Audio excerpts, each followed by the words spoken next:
Hey guys, this is me again. Let's get a little update for those who subscribe. This is part 7, I do believe, of my in-wall reef aquarium with DIY live rock in the Lost City of Atlantis theme. It looks like we're now coming on the day. I finally got my sheetrock done, my drop ceiling, all these little things that were going to give me dust, that was going to give me issues. By no means is my basement completely finished, but to the point where I can actually start putting water in the tank. Still got some stuff on order. My lights should be here within probably the next day, so should be able to get that started. And my I've got to get a pump in order, and I'll explain that here in a minute. But I think the Lost City of Atlantis theme turned out really well. The broken columns, the stone blocks. Put my sand in today. This is Caribbean Sea live sand. So, and you can also see, I guess as I get up on an angle, there's just a lot of shelves that are available to put coral frags on at various levels. So I'm just really excited to get this thing going. So hopefully I've got water mixing right now, so I'll start putting water on that for later tonight. But one of the setbacks I wanted to go over is I got my system. You walk around to the back. Put a little extra light so we can see. I actually just modified an old wet dry system that I bought from somebody unused, and it actually came with a pump, which is what I'm going to explain. But I modified this wet dry system so it can be a refugium in the center, and just added the additional PVC plexiglass baffles for bubble control, and to make sure, you know, the water stays high in the middle instead of being like a wet dry in the middle.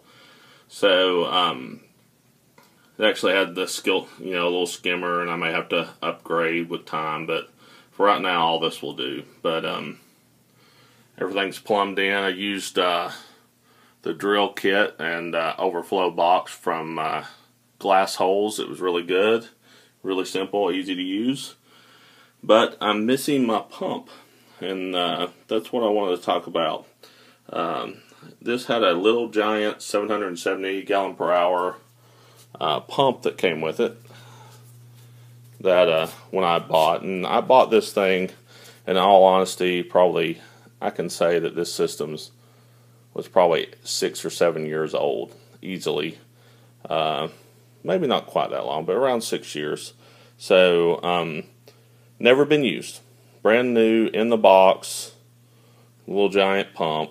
And so was the wet dry, just never been used. Somebody just bought it and then never used it, and I got it for a couple bucks. So I mean, it's really, I can't complain other than this is the loudest pump I've ever heard. This thing is so loud that even with all the foam, that's I think 2-inch thick foam I put in just to try to quiet the system, boxed it all in, so even had some for vibration on the bottom, thinking that would stop the problem. But actually I think this thing, it's loud as it is, but when you put some head pressure on it, man, it is really loud. It has a big whistling sound that you can actually hear even upstairs a little bit. So I do not recommend the little giant pumps when anybody wants to have a quiet system. If it's going to be pumping from like your garage back into the house or something, maybe. I think they're supposed to be reliable, and they're not supposed to add a lot of heat to your system and everything, but it's just not worth it for the noise. So hopefully I'll have some water in there and give you a little update, maybe even on this thread, and I will come back. Okay, now we have water. This is picked up 2 green chromies to kind of help cycle the tank. So I did use live sand, but I'm going to give us plenty of time before I start adding too much stuff to let the DIY live rock there populate with bacteria. So Also, my sump refugium is not up and running because of the pump issue I had, so hopefully that pump will be coming in the next couple days, and I can get that all started, and that should help clear up the rest of the water too, so to get the filtration better. But again, you can see the shelves that's created, plenty of places to set stuff, some frags and stuff to build up, things to encrust on.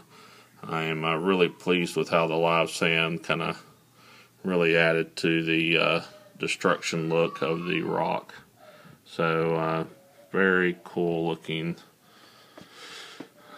tank. So I'm gonna try to change some. I may move one rock around there. Kind of don't like how I've got the same defect on two rocks right above each other, but we'll see. We'll see how the fish like it. So they have been swimming behind some, not a lot. I may have to move the rock structure forward. I kind of would like them to be able to dart in and out behind. There's a good couple of inches back behind the rock, but we'll see how they do when they get more populated. So just see how they like the little tunnels and stuff. Alright, well, finally have water at long last, so we will see once my pump comes in and the rest of my livestock how things start to cycle, and we'll go from there. Thanks, guys.